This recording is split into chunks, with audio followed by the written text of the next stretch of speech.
Le mâle peut essayer de commencer de se reproduire vers l'âge de 6 mois. Seulement, la femelle n'est pas prête du tout à cet âge-là. Nous vous conseillons donc d'attendre qu'elle ait 18 mois pour se laisser reproduire.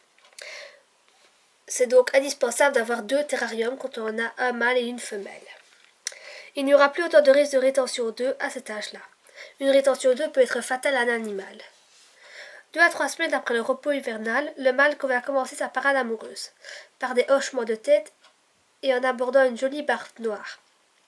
Si la femelle est réceptive, elle fera des moulinets avec sa patte. Je ne peux pas vous montrer ce comportement, comme je n'ai pas de mâle.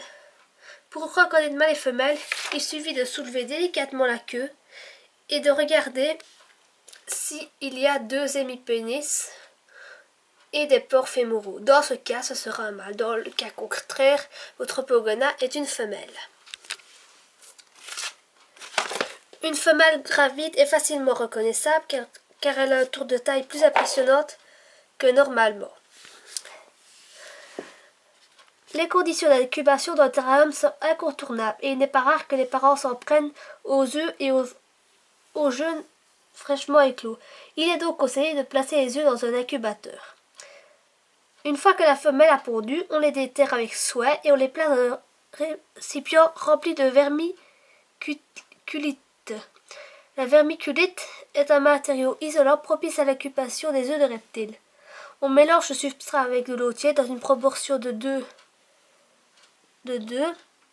à au rempli les récipients, par exemple des boîtes à grillons, en déplaçant les œufs en ne veillant à ne pas les retourner et à les poser dans la position où ils se trouvaient. On les enterre ensuite à mi-hauteur, puis le récipient est posé dans l'incubateur. Entre 26 et 29 degrés, les œufs à gamme éclosent au bout de 60 à 80 jours. Si la température de 29 degrés la journée, il est préférable de l'abaisser de 2 degrés la nuit pour que l'incubation soit plus longue, mais les petits à la naissance seront beaucoup plus résistants.